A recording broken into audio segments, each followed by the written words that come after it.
L'actualité en continu vous est proposée. Et bien ravi de vous retrouver, chers auditeurs, sur votre nouvelle chaîne YouTube, 237 ActuNet. L'information de qualité sur cette chaîne est assurée par nos experts politologues et analystes politiques. Sans plus tarder, n'hésitez pas de vous abonner et surtout d'activer la cloche de notification pour être sûr d'être toujours informé des informations à la une dans le pays. Allez, si c'est fait, on peut commencer. Au Cameroun, l'on croit encore au football dans toute sa splendeur et sa grandeur. Afin d'offrir davantage de potentialité aux jeunes, une proposition a été faite à Samuel Eto'o. Elle vient du lanceur d'alerte Chance-Lyon.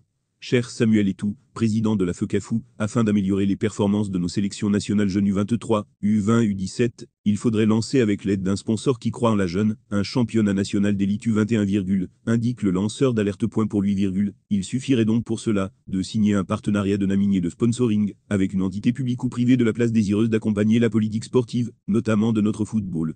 On aurait ainsi par exemple un championnat réservé aux joueurs âgés de moins de 21 ans dénommé Range Elite U21, CLNPLS, Elite U21, MTN Elite U21, avec une autre enveloppe pour le championnat U21 Cantel Elite U21, ou encore SNH Elite U21, suggère-t-il. Pour Jean Suillon, les équipes participantes de ce championnat U21 seraient issues des formations U21 des clubs qui prennent part au championnat MTN Elite de notre pays.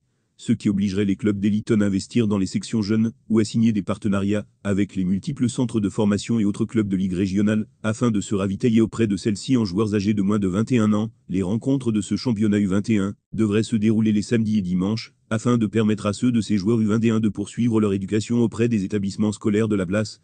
On aurait ainsi une traçabilité sur le parcours de nos footballeurs à l'horizon 2027. On pourra retrouver que le joueur X a évolué avec le Canon sportif de Yaoundé U21 à l'âge de 17 ans avec qui il a joué 20 matchs lors de la saison 2022/2023 et marqué tel nombre de buts, puis a été transféré à Union sportive de Douala U21 à 18 ans lors de la saison U21 2023/2024, avec lequel il a joué 25 matchs et marqué 8 buts, et au Coton Sport de Garoua Andorre U21 à 19 ans, et a intégré l'équipe première du Coton de Garoua avant de s'envoler en Europe ou en Amérique, ou dans des pays africains. L'ajouter IL ainsi, lors des compétitions internationales des catégories jeunes, les joueurs seront sélectionnés à partir d'une base de données vérifiable, et ce joueur sera compétitif, car il aura joué régulièrement dans un championnat U21 compétitif, et pour un club U21 bien connu.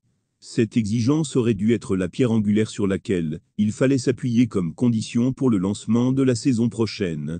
En Europe où vous avez évolué durant 15 ans, c'est ainsi que ça se passe.